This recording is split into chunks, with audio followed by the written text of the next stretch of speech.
प्रथम थर एभली एक प्रवासी भारतीय सम्मेलन आम ओडिशा रे होउतवा कारण ये कार्यक्रम को आम स्वागत कर भारतीय जनता पार्टी तरफ प्रशंसा कले कम हम जे ओडिशा को गोटे फोकस राज्य भाव में गुरुत्व दे आछंती ओडिशा रे सरकार हवा परे ओडिशा रे विभिन्न कार्यक्रम जरिया रे ओडिशा रो विकास को त्वरान्वित करिया पय ओडिशा रो अपार संभावना को आकु नवा पय एक अवसर तैयारी करिया पय जबळी कार्यक्रम निरंतर भाव में चली विगत दिन मानकरे ओडिशा रो विमान चलाचल एयरपोर्ट को गुरुत्व दवा एयरपोर्ट नुआ तैयारी करिवा एवं सड़क परिवहन टू आरंभ करी रेल रे पर्याप्त जो विनियोग आरंभ होईची ओडिशार भित्तिभूमि को ठीक करिया पय जो ओडिशार संभावना अछि ओडिशा समृद्ध हो ओडिशा एक नंबर राज्य हो ओडिशा आखु जाऊ एवं ये संभावना को जेबोली भाव प्रधानमंत्री गुरुत्व दे आछंती तार ये 3 दिन धरी ओडिशा रे से रहिले एठिकार पुलिस निर्देशक मान सम्मेलन में सारा भारत वर्षर विषय अनुध्यान करने एवं एक जुगान्तकारी बैठक ऐतिहासिक बैठक एटी हला एवं परवर्ती अवस्था रे आम नौसेना दिवस एटी पालन हला आम महामहिम राष्ट्रपति मध्य ओडिशा रे ए कार्यक्रम को उद्घाटन कले एवं जनवरी 8, 9, 10 प्रवासी भारतीय मानकर एटी जो सम्मेलन हम जो समावेश हम 160 देश एठिकी आमर जो मैंने आसुचंती समाने गोटे ओडिशा रे गोटे नुआ संभावना सृष्टि हम एठी आमर खनिज संपद अच्छी जल संपद अच्छी एवं आज पर्यटन शिल्पर विकास बहु संभावना अच्छी कृषि विकास दिगरे बहु नुआ दिगंत सृष्टि होवार संभावना अच्छी जो संभावना को साकार करिया पय ओडिशा को ओडिशार जनजीवन जो माने आज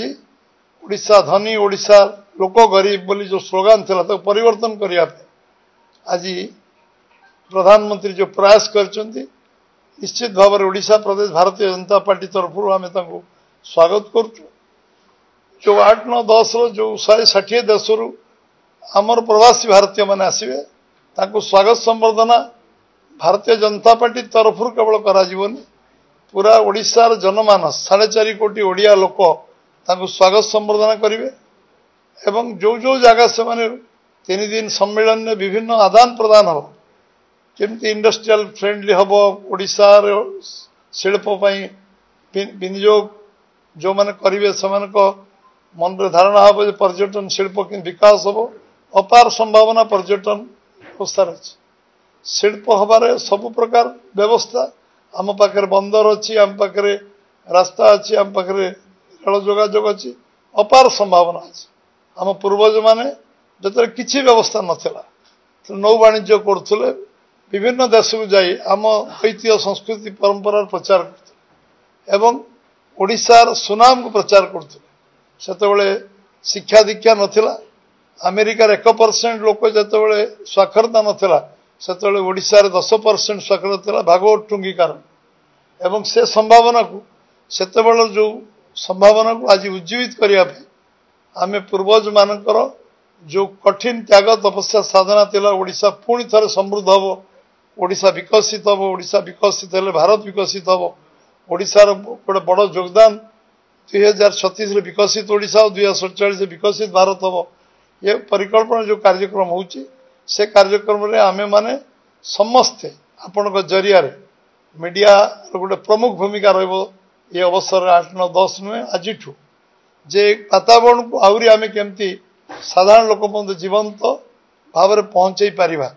ये गोटे ओडिशार संभावना ओडिशा रो गोटे टर्निंग पॉइंट एटा ये संभावना को आमे समस्ते मीडिया बंधु मानु कहबी सोशल मीडिया बंधु मानु कहबी एवं आम साधारण लोक तुंडवाद सहस्रोग सब समस्ते विषय चर्चा आलोचना आम सहर ग्रामांचल बंद करेंगे गाँ बंद करेंगे एवं आमे जो जगह परिदर्शन करेंगे जिते ऐतिह्य जगह अच्छी विभिन्न सेंसिटिव जगह अच्छी आम दल तरफ साधारण लोकों सहयोग रे स्वच्छ भारत कार्यक्रम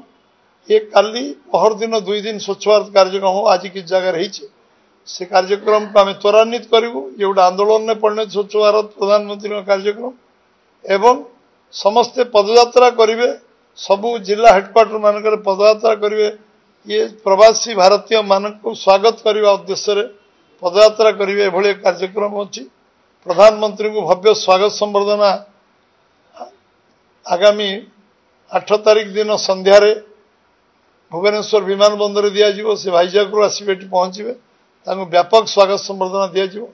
एवं सबू जिते प्रवासी भारतीय आसो जो मैंने विमान बंदर स्वागत संबर्धना एवं एक संभावना को उज्जीवित करने आम 4.5 कोटी लोक एकाकार हवा सारा भारत वर्ष जो माने पूर्वज माने प्रवासी भारतीय भाव में आसवे एठी सेमानकु आम पर्यटन क्षेत्र को जीवा नवा बुलेवा एवं ताकु स्वागत संबर्धना करवा आतिथ्यतार ओडिशा केबे कमी नहीं कमजोर नुहे आतिथ्य आम समस्ते बहुत आगे अच्छा सब आम भव्य स्वागत संबर्धना करवा रुचिपूर्ण स्वागत संबर्धना करवा एवं समस्ते तादे सम्मिलित हवा एकाकार हवा एवं ओडिशार जस जो ये जो आमे जो परिचय सृष्टि करवा जमती आज आम पाखे बर्तमान आदिवासी मेला लगी बर्तमान आम एग्जिबिशन पड़िया ए समय विभिन्न प्रदर्शनी विभिन्न मेला विभिन्न महोत्सव आम राजाराणी उत्सव चलती आम पाखे म्यूजियम अच्छी विभिन्न प्रकार जो नेचुरल जू नंदनकानन अच्छी विभिन्न जगह खंडगिरी उदयगिरी ठू आरंभ कर रत्नगिरी पर्यंत आम पाखे बहुत जगह जो अच्छी जो जगह को परिदर्शन से करेंगे जो समय करेंगे ये कथा को नहीं वार्ता सारा विश्व में प्रचारित हो सारा विश्वर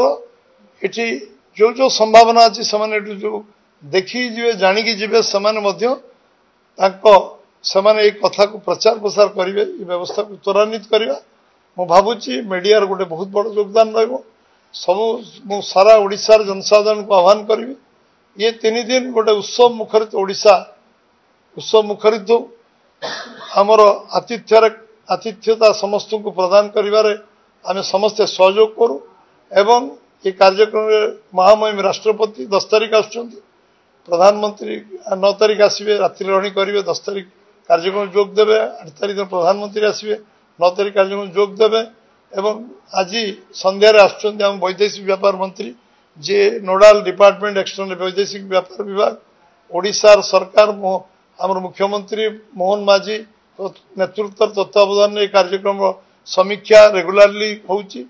पूरा मॉनिटरिंग होउची व्यवस्था होउची केमती सब प्रकार ओडिशा सरकार तरफ सब व्यवस्था ठीक ठाक हो पारिबो एवं एक मॉनिटरिंग करुछन केंद्र सरकार पर आमर वैदेशिक व्यापार विभाग ये सब विभाग को आमर जो कार्यक्रम को समस्ते अकुंठ चित्तर लगी आम सांसद विधायक आम कार्यकर्ता समस्ते ये कार्यक्रम लगे सहित साधारण लोक एवं जो माने आम ओडिशा रे विभिन्न इंटेलेक्चुअल अच्छा समस्त आग्रह इच्छा अच्छी प्रथम थर पर ये एक प्रवासी भारतीय सम्मेलन आम ओडिशा रे होता कारण ये कार्यक्रम को आम स्वागत कर भारतीय जनता पार्टी तरफ एवं भव्य कार्यक्रम को प्रधानमंत्री राष्ट्रपति एवं आमर जो मैंने आम बहुत अभिनंदन जनाऊँ धन्यवाद जनाऊँ स्वागत करुँ आम ओडिशा तरफ ये कार्यक्रम सफल करने सब प्रकार चेष्टा उद्यम आम करूँ ये विषय आपण को अवगत करने आज ये संवाद वार्ता थिला एक व्यापक केमती करा जिवो ये विषय आपण माने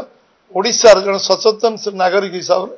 आपण चतुर्थ स्तंभ हिसाब से ये कार्य को आगू ने समस्त कलेक्टिव रेस्पॉन्सिबिलिटी अच्छी केवल सरकार नुहे बीजेपी नुहे समस्त दायित्व अच्छी गुरु दायित्व अच्छी ये आम आगू नवा समस्त बहुत बहुत धन्यवाद। हाँ सब जिले में पदयात्रा काली हम परदिन हम काली परदिन पदयात्रा हम एक स्वागत प्रवासी भारतीय मानकर उद्देश्य पदयात्रा हम स्वागत अवसर हम। Blossom School Bharatpur is upgraded to senior secondary school affiliated to CBSE. Admissions open for nursery to class 11.